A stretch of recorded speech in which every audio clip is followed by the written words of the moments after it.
What happens when one of television's most beloved morning hosts comes face to face with royal entitlement gone completely wild? It only took 34 seconds for a pleasant morning interview to explode into the most shocking celebrity meltdown ever captured on live television. Before we dive into this absolutely insane story, make sure you hit that subscribe button and let me know in the comments what you think about celebrity behavior on talk shows. Trust me, you've never seen anything quite like this. Picture this. It's a beautiful morning, and Lorraine Kelly, the queen of morning television, is sitting in her bright yellow studio chair. She's got that warm smile that's made her a household name for decades.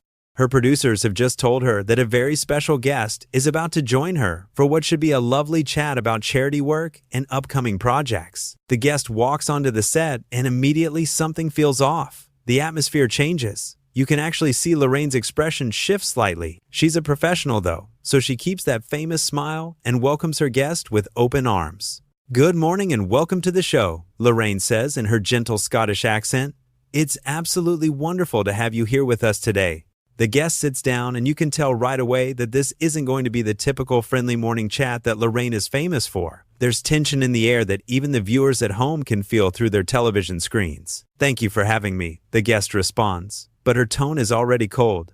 She's looking around the studio like she's judging everything she sees. The lighting, the furniture, even the camera angles seem to annoy her. Lorraine, being the professional she is, jumps right into the interview.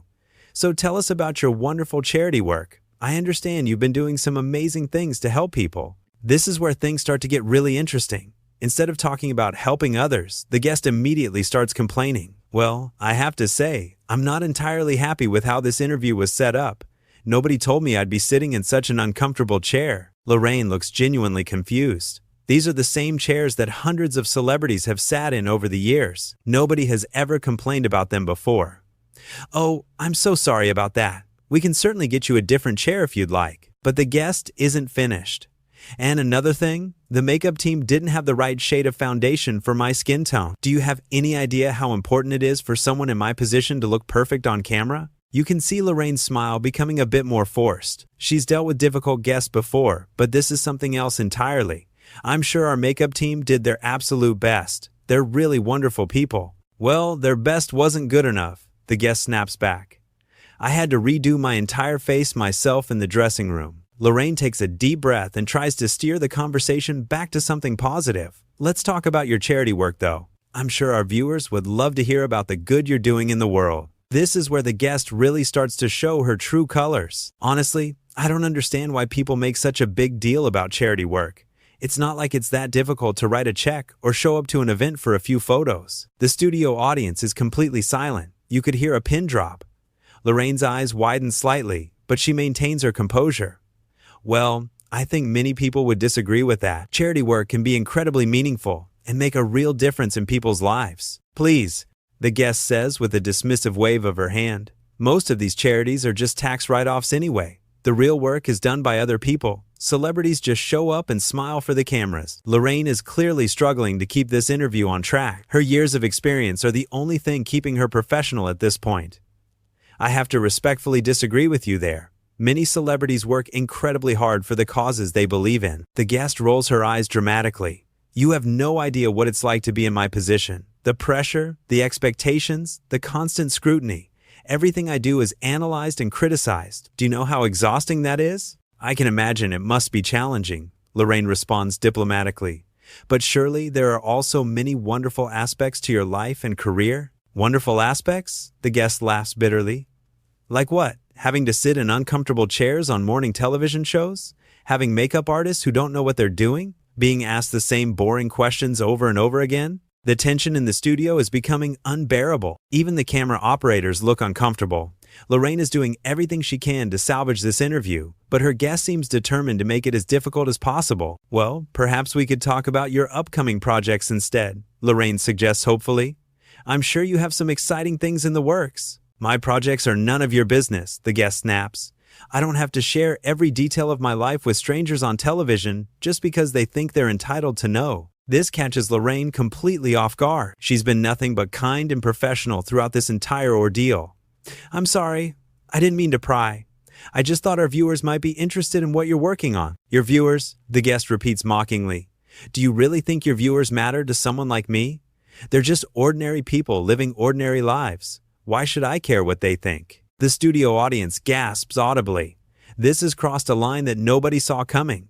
Lorraine's face changes completely. The forced smile disappears and is replaced by genuine shock and disappointment. "Excuse me?" Lorraine says, her voice barely containing her disbelief. "These are real people with real lives who wake up every morning and choose to spend time with us. They deserve respect." But the guest is just getting started. She leans forward in her chair with a smug expression. "Oh, please, spare me the sentimental nonsense. These people watch morning television because they have nothing better to do with their lives. They live through celebrities like me because their own lives are so boring and meaningless." You can actually see the exact moment when Lorraine's patience finally starts to crack. Her Scottish accent becomes more pronounced, which always happens when she's getting emotional. "That's absolutely not true, and I won't have you speaking about our viewers that way." "You won't have me?" The guest laughs coldly. "Who do you think you are? You're just a morning television host. I'm actual royalty. I don't take orders from people like you." The word royalty hits the studio like a bomb. Everyone knows exactly what she's referring to, and the arrogance is breathtaking. Lorraine sits up straighter in her chair. "Being royal doesn't give you the right to be cruel to people." "Cruel?" The guest scoffs. "I'm being honest. Something you people in the media clearly don't understand. You want me to sit here and pretend that ordinary people matter as much as I do? That's not reality." The studio audience is getting restless now. You can hear murmurs of disapproval rippling through the crowd. Lorraine raises her hands slightly to keep them calm. "Every person matters. That's not pretending. That's basic human decency." "Human decency?" The guest repeats mockingly. "You sound like a greeting card. This is the real world, Lorraine. Some people are more important than others. That's just how it works." "That's not how my world works," Lorraine fires back, her voice getting stronger. "In my world, we treat people with kindness and respect, regardless of their background or status." The guest rolls her eyes again. "Your world? You mean this little television studio where you interview C-list celebrities and talk about the weather? That's not the real world, sweetheart." Did she really just call Lorraine Kelly sweetheart in that condescending tone? The audacity is absolutely stunning. Lorraine's face flushes slightly, but she keeps her composure. This show connects with millions of people every day. We celebrate their achievements, share their stories, and treat them like the valuable human beings they are. Valuable human beings. The guest laughs harshly. "You really believe that, don't you?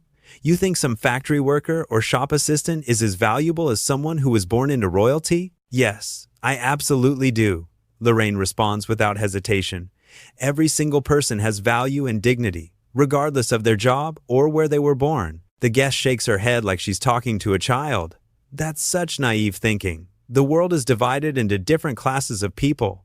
Some of us were born to lead and inspire. Others were born to follow and serve. That's natural order." "Natural order?" Lorraine's voice rises slightly. "What century are you living in? People aren't born to serve you or anyone else. Everyone deserves to be treated with dignity." "Dignity." The guest spits out the word like it tastes bad. "You keep using that word, but you don't understand what it means. Real dignity comes from achievement, from status, from being someone who matters." "No," Lorraine says firmly. "Dignity comes from being human. It's not something you earn or lose based on your bank account or your title." The guest looks at Lorraine like she's speaking a foreign language. "You're living in a fantasy world. Money and status are what make people important. Everything else is just feel-good nonsense. If that's what you truly believe," Lorraine says sadly, "then I feel sorry for you. You're missing out on what makes life actually meaningful." "Feel sorry for me?" The guest's voice becomes shrill. "You feel sorry for someone who has everything? A beautiful life, gorgeous homes, designer clothes, and people who cater to my every need?" "Yes, I do feel sorry for you," Lorraine responds quietly. "Because you have all those things, but you don't seem to have any joy or gratitude. You don't appreciate the people around you or understand how blessed you are." The guest stands up abruptly from her chair. "How dare you psychoanalyze me? You don't know anything about my life or what I've been through." "You're right," Lorraine says, remaining seated and calm. "I don't know everything about your life, but I know what you've shown me in the last few minutes, and it's not pretty." "Not pretty?" the guest shouts. "I'll show you what's not pretty. This cheap studio, these uncomfortable chairs, this pathetic excuse for a talk show. You want to know what I really think about your precious viewers?" Lorraine tries to interrupt.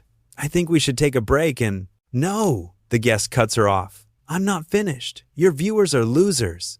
They watch this garbage because they have nothing going on in their own lives. They're jealous of people like me, who actually matter. The studio audience erupts. People are booing and shouting. Some are getting up from their seats. Lorraine stands up now too, her famous composure finally cracking. That's enough. I will not allow you to speak about people that way. You will not allow me? The guest screams. Who do you think you are? I'm royalty. I don't have to listen to some nobody morning show host tell me what I can and cannot say. Right now, you're a guest on my show, Lorraine says, her voice steady despite her obvious anger. And guests on my show treat people with respect or they don't stay guests. The guest's face turns red with rage. Are you threatening me? Do you have any idea what kind of connections I have? I could destroy your little career with one phone call. Lorraine doesn't back down. My career is built on treating people well and telling the truth. If you want to destroy that, go ahead and try. The guest takes a step closer to Lorraine, pointing her finger aggressively. You have no idea who you're dealing with. I have lawyers, publicists, and powerful friends who could make your life very difficult. Lorraine doesn't flinch. She stands her ground and looks the guest straight in the eye. And I have something more powerful than any of that. I have the truth and the support of good people who believe in treating others with kindness. The truth? The guest laughs maniacally. The truth is that you're a small-time television host who got lucky. Without this show, you'd be nothing. At least I was born special. Nobody is born special, Lorraine responds calmly. We become special by how we treat others and what we contribute to the world. Right now, you're contributing nothing but ugliness. The guest's face contorts with rage. Ugliness? You want to see ugly? I'll show you ugly. Your show is a joke, your audience is pathetic, and you're a washed-up has-been who peaked 20 years ago. The studio audience is in complete uproar now. Security guards are moving closer to the stage. Lorraine raises her hand again, trying to maintain some semblance of order. I think it's time for you to leave. Oh, I'm leaving, the guest shouts, but not because you told me to. I'm leaving because this place is beneath me. This whole studio smells like failure and desperation. She starts walking toward the edge of the stage. But she's not done yet. She turns back around to face Lorraine one more time. You know what the funniest part is? You actually think you matter. You think this little show makes a difference in the world. It does make a difference, Lorraine says firmly. We bring a little joy and connection to people's mornings. We celebrate their achievements and make them feel valued. That matters more than anything you've ever done. Joy and connection, the guest mocks. You're delusional. These people forget about your show the second they turn off their televisions. Your background noise in their meaningless lives. If that were true, Lorraine responds, then why are you so angry? Why does a little morning show host like me threaten you so much? This question clearly hits a nerve. The guest's voice becomes even more shrill. You don't threaten me. Nothing about you or this pathetic show threatens me. Then why are you screaming? Lorraine asks quietly. Why are you so upset about the opinions of people who don't matter? The guest realizes she's been caught in her own contradiction. Her face gets even redder. I'm not upset. I'm disgusted. Disgusted that I have to waste my time with people like you. Nobody forced you to come here, Lorraine points out. You chose to be our guest. You could have stayed home in one of your gorgeous houses. My publicist made me come, the guest snaps. She said it would be good for my image to do charity work in morning shows. What a waste of time that turned out to be. So you're only here because someone told you it would make you look better? Lorraine asks. Not because you actually care about helping people? The guest pauses, realizing she's just admitted something very unflattering about herself. That's not... of course I care about helping people. Really? Lorraine presses. Because for the last 15 minutes, you've done nothing but insult and belittle people. That doesn't sound like someone who cares about helping. I help people by being an inspiration, the guest says desperately. People look up to me. They want to be like me. After watching this interview, Lorraine responds, I don't think anyone is going to want to be like you. You've shown them exactly what kind of person you really are. The guest looks around the studio and seems to realize for the first time that cameras have been rolling this entire time. Her face goes pale. You're not going to air this, are you? This is live television, Lorraine says simply. It's already been aired. The guest's mouth drops open in horror. Live? Nobody told me this was live. I thought this was being recorded. Every morning show is live, Lorraine explains. That's what makes morning television special. It's real and authentic. Authentic, the guest repeats weakly. She looks around at the audience, who are still staring at her with disgust and disbelief. I need to fix this somehow. The only way to fix this, Lorraine says gently, is to apologize sincerely and mean it. Not for the cameras or for your image, but because you genuinely understand that you've hurt people. The guest looks like she's considering it for a moment. You can see the wheels turning in her head, but then her pride takes over again. Apologize? For what? For telling the truth? For not pretending that everyone is equal when they're clearly not? Lorraine shakes her head sadly. I was hoping you might have learned something from this conversation, but I can see that you haven't. The only thing I've learned, the guest says coldly, is that this show and everyone associated with it is beneath my standards. I should never have agreed to come here in the first place. Then please, Lorraine says, gesturing toward the exit, don't let us keep you any longer. The guest storms off the stage without another word, leaving Lorraine standing alone under the bright studio lights. The audience erupts in applause for their beloved host, who handled this impossible situation with grace and dignity. Lorraine looks directly into the camera with tears in her eyes. I want to apologize to everyone watching at home. You deserve so much better than what you just witnessed. You are valuable, important people who make this world a better place every single day. She takes a deep breath and continues. We're going to take a short break, and when we come back, we'll have some lovely guests who actually understand what it means to treat people with kindness and respect. As the show goes to commercial, Lorraine sits back down in her yellow chair, visibly shaken but still maintaining the dignity that has made her a television icon for decades. The contrast between her behavior and her guest behavior couldn't be more stark. The audience gives her a standing ovation that seems to go on forever. She wipes away a tear and smiles that famous warm smile that has comforted millions of viewers over the years. Even in her most challenging moment, Lorraine Kelly proved why she's considered the queen of morning television. The guest never returned to finish the interview. She left the building immediately, leaving behind one of the most shocking celebrity meltdowns in television history.